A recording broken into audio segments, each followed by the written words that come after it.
Dobrý deň, vážené dámy, vážení páni. Dovoľte, aby som vás privítal na tlačovej konferencii Hnutia Obyčajní ľudia a nezávislé osobnosti. Dnešnou témou bude téma z oblasti dopravy, konkrétne z oblasti železničnej dopravy. Najskôr si povedzme niečo o spoločnosti Železničná spoločnosť Slovensko. Je to štátna akciová spoločnosť, ktorá má na starosti verejnú osobnú dopravu a ktorá prepravuje zákazníkov vlakmi.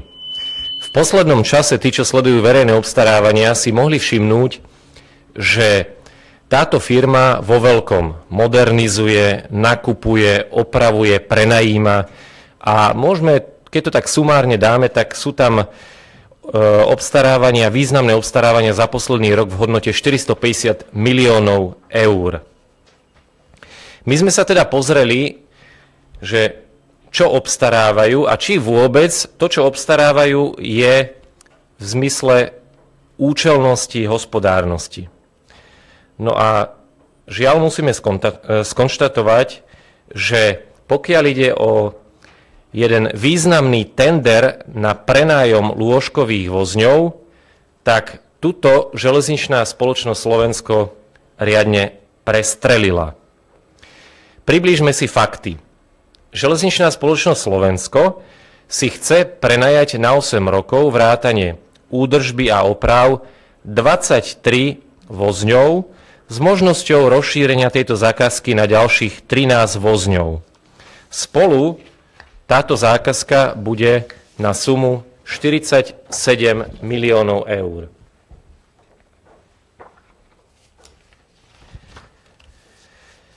Z našich analýz vyplýva, že táto suma je poriadne prestrelená.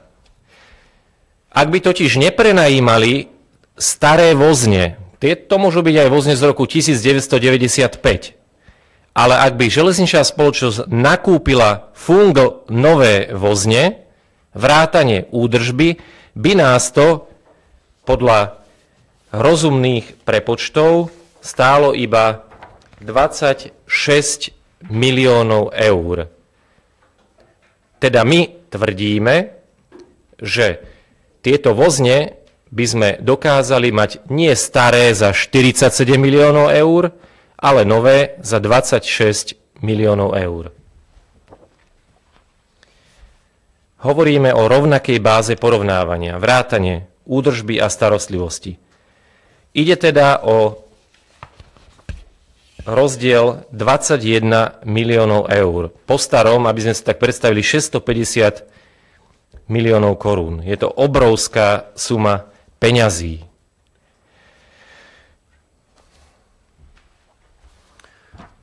Dovolite, tu by som krátko na to nadviazal, pretože práve sme v dobe, kde sa bavíme o uvoľnení dlhovej brzdy.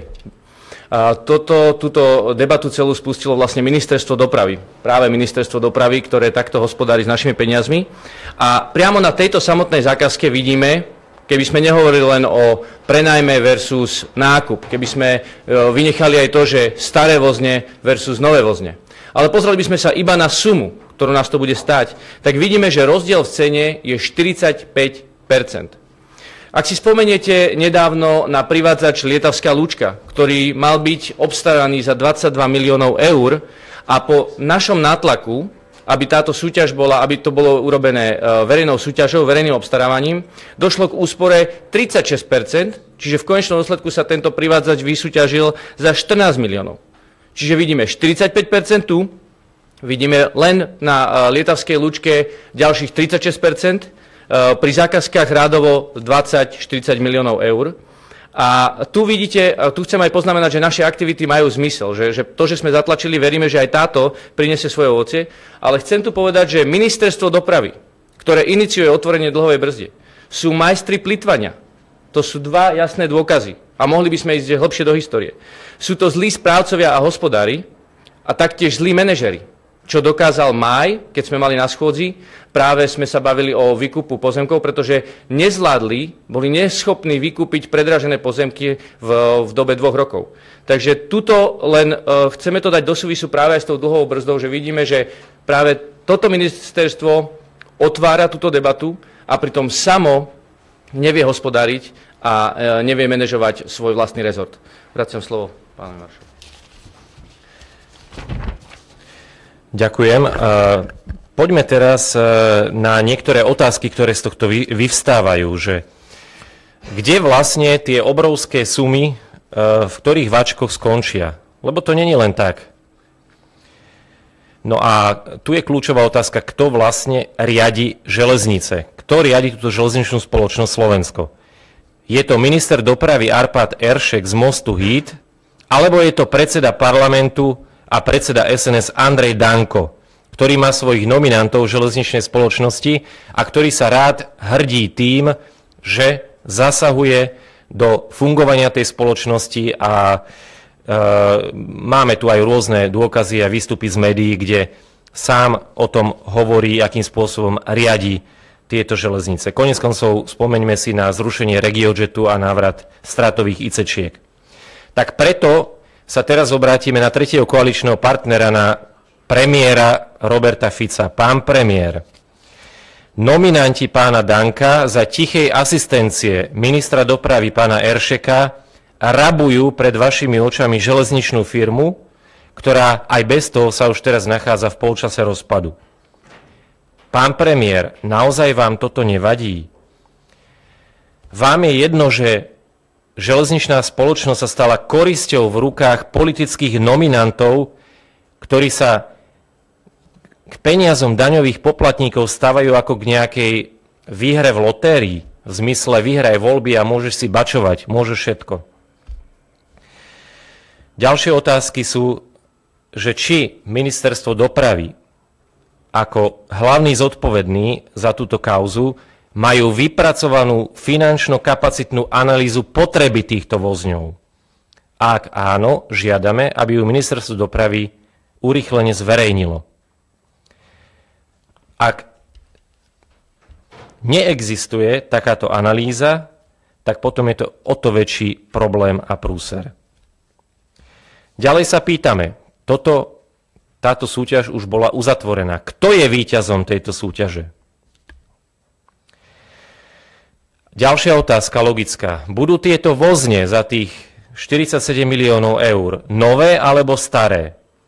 A ak budú staré, nebudú potrebovať rekonštrukciu, opravu? A ak áno, koľko bude stáť tá oprava a ktorá firma ju bude realizovať? Tu si treba uvedomiť, že oni prenajmú staré vozne, no a následne ich šupnú do opravy, ako to chodí buď ŽOS Vrútky alebo ŽOS Trnava. Lebo tam nemusia robiť nové výberové konanie. No a teraz poďme ešte trošku systematicky si dať pár faktov k tomuto prípadu. Aktuálna tzv. Turnusová potreba železničnej spoločnosti je 36 lôžkových a 4 ležadlové vozne. Čiže dohromady potrebuje spoločnosť 40 vozňov. K týmto číslam treba zarátať nejakú zálohu 15%, že ak sa nejaký pokazí, dostávame sa k číslu 47 vozňov. ZSSK hovorí, nie, my nepotrebujeme 47, potrebujeme 57 vozňov. A jeden vozeň si môžeme predstaviť 1 000 000 eur. Zásadnou otázkou v tomto prípade je, či naozaj železničná spoločnosť potrebuje takýto veľký objem vozňov. Podľa nás toto číslo je vysoké a niektoré vlaky sú poloprázdne alebo dokonca stratové. Samotné ministerstvo dopravy vlastní analýzu, ktorá hovorí, že napríklad vlaky Praha-Košice, tam premávajú páry Bohemia a Slovakia, takže napríklad tá Slovakia je zbytočná, že jednoducho je to stratová záležitosť. Takisto je zbytočné prevádzkovanie lôžkového vozňa v dennom vlaku Košice-Bratislava. Čiže existujú analýzy, o ktoré sa môžu oprieť a z týchto analýz vyplýva, že nepotrebujeme vôbec toľko lôžkových vozňov, stačilo by nám suma sumárum 20 lôžkových vozňov. Toto ale štátni manažéri ZSSK neberú do úvahy.